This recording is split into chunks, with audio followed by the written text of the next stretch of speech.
தோழர்களே, உங்கள் அனைவருக்கும் மக்கள் மன்றத்தின் சார்பாக எனது வணக்கத்தை தெரியப்படுத்திக் கொள்கிறேன்.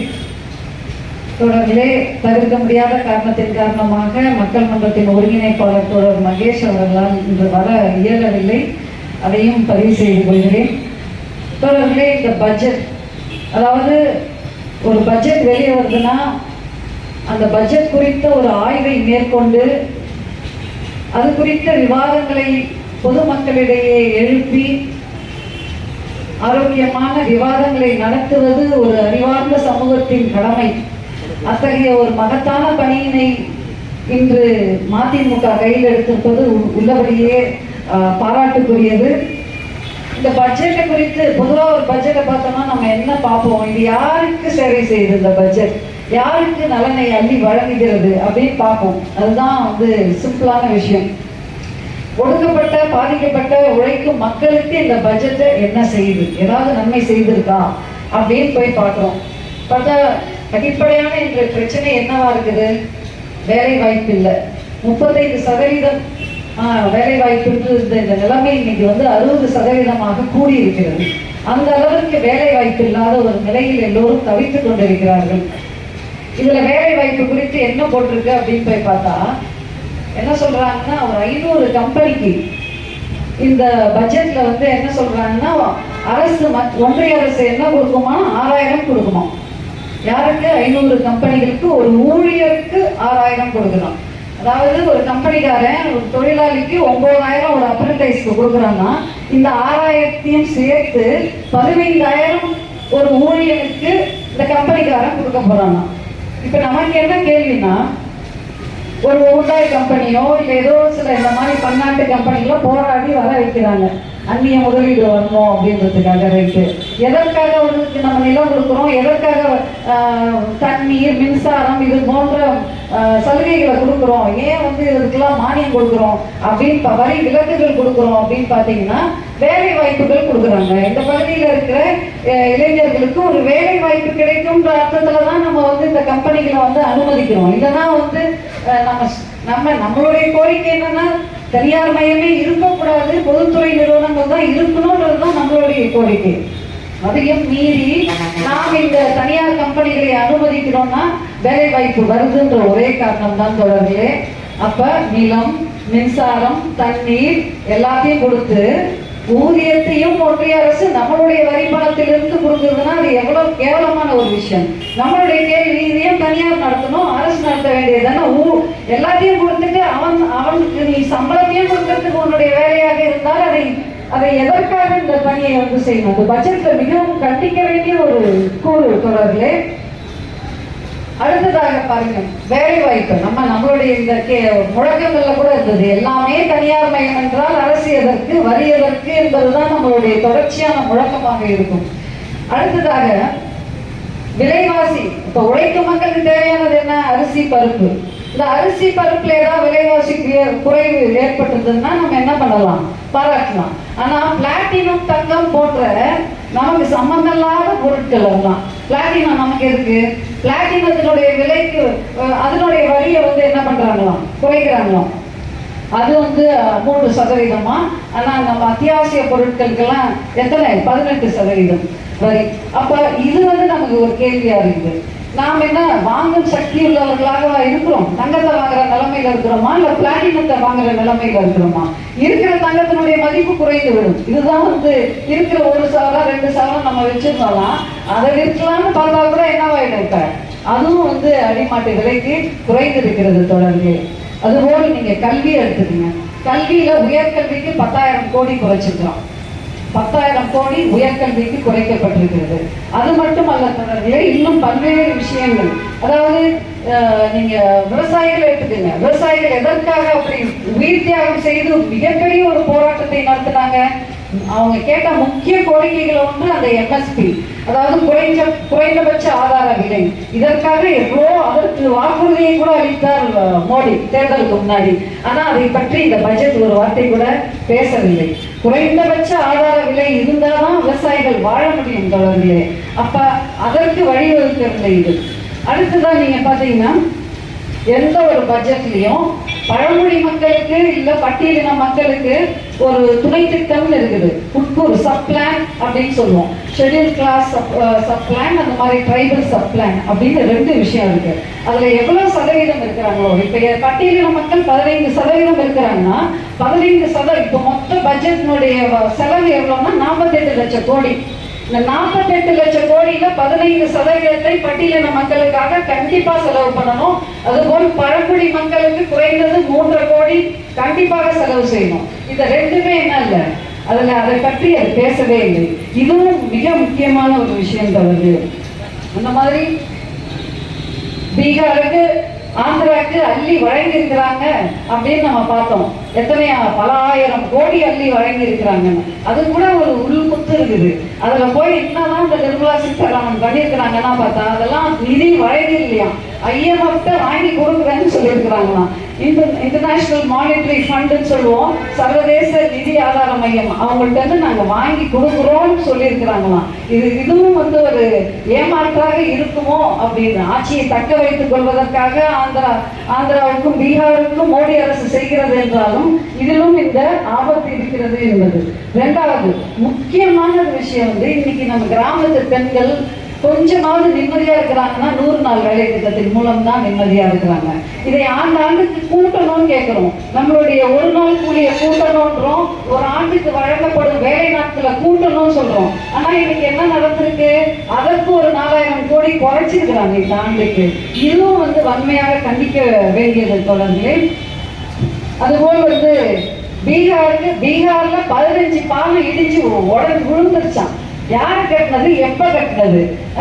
இடிஞ்சு விழுந்த இந்த மாதிரி கொள்ளையடிப்பாங்க கமிஷன் வச்சு. அந்த இடிந்து விழுந்த 15 பாலங்களுக்காக இவங்க என்ன பண்ண போறாங்களாம், திருப்பி வந்து பல ஆயிரம் கோடி வந்து ஒதுக்கீடு செய்யறாங்க. இதை எப்படி நாம் ஏற்றுக்கொள்ள முடியும் என்ற ஒரு கேள்வி இருக்கிறது தோழர்களே. அடுத்ததாக இதுல வந்து ஒரு முக்கியமான ஒரு விஷயத்தையும் வந்து வச்சிருக்கிறாங்க. அதாவது நீட்டை ரத்து செய்ய வேண்டும், தமிழகத்தை அதிலிருந்து விலக்க அளிக்க வேண்டும் என்ற ஒரு கோரிக்கையை வந்து மதிமுக வைத்திருக்கிறது. உண்மையிலே தொடர்களே இதற்காக நாம் தொடர்ந்து போராட வேண்டும். ஏன்னா இந்த நீட் விஷயம், அதாவது நீட் என்பது ஒரு தேர்வல்ல, அது ஒரு ஊழல் என்பதை அழகாக வந்து பல்வேறு ஆதாரங்களோடு சொல்லியிருக்கிறாங்க. அதாவது இந்தியாவில் பல்வேறு தேர்வுகள் நடக்குது, ஆல் இந்தியா எக்ஸாம்ஸ் நடக்குது. ஆல் இந்தியா எக்ஸாம்ஸ்ல கிட்டத்தட்ட கடந்த 5 ஆண்டுகள்ல 41 முறை பேப்பர் லீக் ஆயிருக்கு, கொஸ்டின் பேப்பர் லீக் ஆயிருக்கு. 41 முறை. அதுவும் சாதாரண தேர்வுகள் அல்ல தொடர்களே, ஆல் இந்தியா எக்ஸாம்ஸ் அந்த லெவல்ல வந்து 41 முறை கொஸ்டின் பேப்பர்ஸ் லீக் ஆயிருக்குது. நாம் பார்த்தோம், நீட்ல ஒரு பேப்பருக்கு 35 லட்சம் 35 லட்சம் வந்து வாங்கிட்டு ஒரு கொஸ்டின் பேப்பரை லீக் பண்றாங்கன்னா, இந்த மாணவர்கள் யோசித்து பாருங்கள், கடின உழைப்பை செலுத்துறாங்க, அவங்களுக்கு எவ்வளவு மன உளைச்சல். ஒரு வீட்டுக்கு ஒரு புள்ள தயாரிக்கணும்னா அந்த புள்ள மட்டும் தயாரிக்கல, ஒட்டுமொத்த குடும்பமும் அவனுக்காக என்ன பண்ணுது, அந்த பிள்ளைக்காக அவங்களுடைய உழைப்பு, தியாகம், அர்ப்பணிப்பு இதெல்லாம் இருந்தாலும் ஒரு புள்ள நீட்டை என்ன பண்ண முடியுது, கடக்க முடியுது.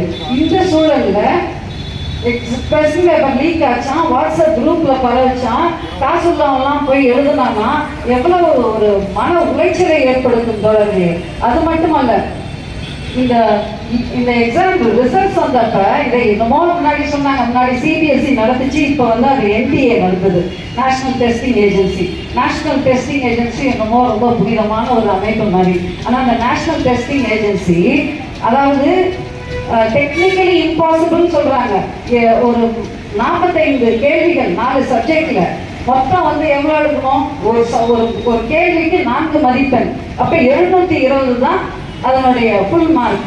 720ல 1 குறைஞ்சா ஒரு 4 மார்க் குறைச்சிட்டு 716 வரும் தொடர்பு. ஆனா விசித்திரமாக 717, 718, 19 வந்திருக்குது. வாய்ப்பே இல்லை, அப்படி மார்க் வர வாய்ப்பே இல்லையே, இது எப்படி வந்தது அப்படின்னு நம்ம தோணுன பிறகுதான் விவரம் வருது. கிட்டத்தட்ட 1500 மாணவர்களுக்கு இவன் கிரேஸ் மார்க் போட்டிருக்கலாம். அதாவது காசு சொல்லுவான், சுப்ரீம் கோர்ட்டுக்கு போவான், ஏதோ ஒரு காரணத்தை சொல்லுவான், எனக்கு வந்து தையலுக்கு கொஸ்டின் பேப்பர் கொடுக்கல, எனக்கு வந்து இந்த கேள்வி வந்து ரொம்ப குழப்பமா இருந்தது அப்படின்னு ஏதோ சில காரணங்களை எடுத்துட்டு போவான். உடனே நீதிமன்றம் என்ன பண்ணிடும், அவர் கிரேஸ் தான் போனா போதுன்னு மார்க் போட்டுச்சான். அப்படி வந்ததுதான் அந்த 718-19 என்று விளக்கம் அளிக்கிறார்கள் தோழர்களே. இதெல்லாம் வந்து ஒட்டுமொத்தமா காசுள்ளவனுக்கு தான் இந்த முதலாளித்துவ உலகம் என்பதை மீண்டும் மீண்டும் என்ன பண்ணிட்டு இருக்குதுன்னா இது நிரூபித்துக் கொண்டிருக்கிறது தோழர்களே. அது மட்டுமல்ல, பெண்கள்னு எடுத்துக்கீங்க. பெண்கள்னு எடுத்துக்கிட்டா என்ன சொல்றதுன்னா பட்ஜெட்ல 30% அவர்களுக்கு ஒதுக்கணும். 30% ஒதுக்குதா? எவ்வளவு ஒதுக்கி இந்த பட்ஜெட் அப்படின்னு பார்த்தா 6% தாண்டுவதில்லை.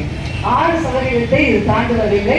அதுவும் வந்து எதற்காக ஒவ்வொரு ஒதுக்கீடு என்பதற்கான விளக்கம் ஒழுங்கா இருக்காது. அது செலவு செய்யப்பட்டதா, முறையாக செலவு செய்யப்பட்டதா, எந்த அக்கௌண்டபிலிட்டியும் கிடையாது, எந்த டிரான்ஸ்பரன்சியும் கிடையாது. இப்படிதான் இந்த வந்து பட்ஜெட்ல வந்து போயிட்டு இருக்கு தோழர்களே. ஆகையால் தோழர்களே, நம்ம வந்து இந்த ரீசெண்டா அந்த பரகல பிரபாகர் வந்தார், நிர்மலா சீதாராமன்றதுனால அவர் சொல்ல வேண்டியிருக்குது.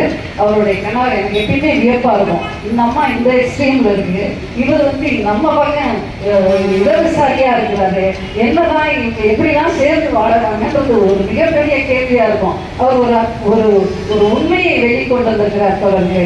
79 தொகுதிகள்ல 4.6 கோடி ஓட்டுகள் இதான் இல்லை, அதற்கான டேட்டாவே இல்லை, பதிவானதற்கான எந்த ஆதாரமும் இல்லை. எத்தனை கோடி?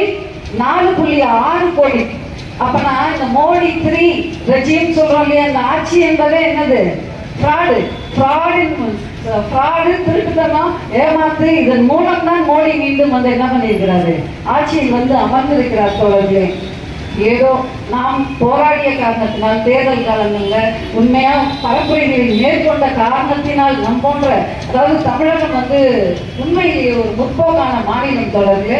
தமிழகத்துல வந்து அதாவது சில கேள்விகளை கேட்கிறார்கள். விவசாயிகள் போராட்டம் வந்து ஏன் பஞ்சாப்ல, ஹரியானால தான் நடக்குது, ஏன் வந்து தமிழகத்துல விவசாயிகள் இல்லையா, ஏன் இங்கெல்லாம் போராட்டம் அந்த அளவுக்கு எழுச்சியோடு நடக்கவில்லை என்ற ஒரு கேள்வி எழுப்புகிறார்கள். அழகான விளக்கம் வந்தது.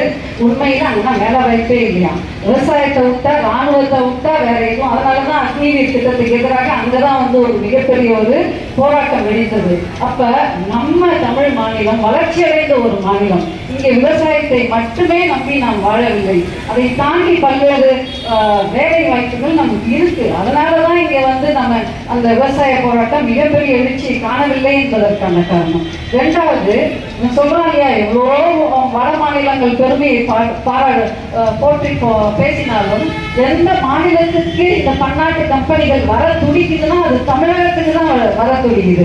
ஏன் தமிழகத்துக்கு வர துடிக்குதுன்னா இங்கதான் மத வெளி ஆட்டம் போடல, இங்கதான் கலவரங்கள் வெடிக்கல, அமைதியான ஒரு இடமாக அவர்கள் தொழில்களை நடத்துவதற்கு ஏதுவான ஒரு இடமா இது இருக்கின்றதுக்கு தான் தமிழகத்தை தேடி வருகிறார்கள் தோழர்களே.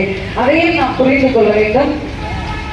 ஆகையால் வந்து மற்றும் வந்து நீங்க பாத்தீங்கன்னா மாணவர்களுக்கு போஸ்ட் மெட்ரிக் ஸ்காலர்ஷிப் 10வது முடிச்சவங்களுக்கு எல்லாம் ஸ்காலர்ஷிப் கொடுக்கணும். அதெல்லாம் வந்து கண்டுக்கிறதே இல்லை. 2018 அதை நிறுத்திவிடலாம் என்றுதான் எண்ணினார்கள். அதற்கப்புறம் பல இயக்கங்கள் போராடி அது வந்து என்னாச்சு, மீண்டும் வந்தது. ஒரு வழக்கறிஞர் முடிக்கிறாருன்னா அவருக்கு 50,000 கொடுத்து ஆபீஸ் செட்டப் பண்றதுக்கு ஒரு ஸ்காலர்ஷிப் இருந்தது. அதையெல்லாம் என்ன பண்ணிட்டாங்க, ரத்து செய்துட்டாங்க. இப்படி பல்வேறு விஷயங்கள்ல வந்து தொடர்ச்சியாக இன்னைக்கு வந்து நம்ம முதல்வர் போய் அங்க இங்கெல்லாம் பேசி கெஞ்சி பன்னாட்டு நிறுவனங்களை இங்க கொண்டு வந்து ஒரு வேலை வாய்ப்பை ஏற்படுத்தணும்னு என்ன பண்ணிட்டு இருக்கிறாரு, முயற்சி செஞ்சுட்டு இருக்கிறாரு. ஆனா நீங்க மோடி எடுத்துக்கிட்டீங்கன்னா அவர் அதானி ஃபிளைட்லயே போய் ஒப்பந்தம் போட்டுட்டு வர. இப்படிதான் வந்து நிலைமை இருக்கிறது. அதனால் வந்து போராடி நாம் வந்து எவ்வளவு கொடுக்குறோம்னா, பிடிஆர் மிக அருமையாக சொன்னார். அதாவது அந்த இன்ஃபர்மேஷன் டெக்னாலஜி தொழில்நுட்பத்துறை மந்திரியாக இருக்கிற பிடிஆர் சொன்னாரு, நம்ம 30 ரூபாய் கொடுத்துட்டு ஒரு ரூபாய் திரும்பி பெறணும். நம்ம வருமானத்துல இருந்து 30 கொடுக்குறோம், ஒன்றிய அரசு கையேந்தி 1 ரூபாயை திரும்ப பெறுகிறோம். என்ன ஒரு அநியாயம். ஏற்கனவே பேசிய தோழர் போல் நம்ம வந்து அதெல்லாம் பின்தங்கிய மாநிலம்ன்றாங்க. எங்கிட்ட கொடுங்க, நாங்க அதை என்ன பண்றோம், ஏன் அந்த பொறுப்பை வந்து உன்னால முடியலன்னா நீ என்ன பண்ணு, நாங்க வந்து வளங்கள் வந்து பகிர்ந்தளிக்கப்படுறது நமக்கு ஒண்ணு என்ன கிடையாது, நாங்க மட்டும்தான் முன்னேறணும்னு சொல்லல. ஆனால் அது சரியான நோக்கத்திற்காக செல்கிறதா, அது முன்னேற்றத்தை காண்கிறதா, இல்ல வந்து ராமர் கோயில்களை கட்டிக்கிட்டு அதெல்லாம் இந்த தடவை ராகுல் வந்து உண்மையிலேயே அதிரடியாக பேசினார் பாராளுமன்றத்தில். ராமர் விஷயத்தை வைத்து, எந்த ராமர் கோயிலை வைத்து இவர்கள் வந்து மீண்டும் வந்து ஆட்சியை கைப்பற்றலாம், பெரிய 400க்கு 400 வாங்கலாம் அப்படின்லாம் கனவு கண்டாங்களோ அதே பைசாபாத் தொகுதியில மாபெரும் தோல்வியை கண்டது பாஜக அரசு தொடர்களே. ஆகையால் ராமன் பேச்செல்லாம் என்ன ஆகல, இன்னும் நம்ம என்ன சொல்றோம்னா தென் தமிழ் அதாவது இந்த தென்னகத்து மாநிலங்களை போல சிறிது சிறிதாக விழிப்புணர்வு வட மாநிலங்களுக்கும் வருகிறது. அருமையா ஒரு பரப்புரையை மேற்கொண்டாங்க அந்த தம்பி துருவ் ரத்தி. இந்த துருவ் ரத்தி செய்த ஒரு நபரால் ஒரு யூடியூப்ல இவ்வளவு கண்டென்ட் கிரியேட் பண்ணி மோடியை நிரட வைக்க முடியுதுன்னா நம்மலாம் களத்துல இருக்கிறோம், இன்னும் எவ்வளவோ செய்ய முடியும் தோழர்களே. ஆகையால் இந்த இயக்கம் எடுத்திருக்கிற இயக்கம் சிவில் டிசோபீடியன்ஸ் மூவ்மெண்ட்னு சொல்லுவாங்க. அந்த காலத்துல மிகப்பெரிய எழுச்சியை கண்ட ஒரு இயக்கம் காந்தி எடுத்தது. அது போன்ற ஒரு முழக்கத்தை மதிமுக வைத்திருக்கிறது என்றால் உண்மையிலேயே பாராட்ட வேண்டும். தோழர் ஏற்கனவே சொன்னது போல் மக்கள் மன்றமும் மதிமுகவோடு துணை நிற்கும் அனைத்து வகையான போராட்டங்களிலும் என்று சொல்லி முடித்துக் கொள்கிறேன்.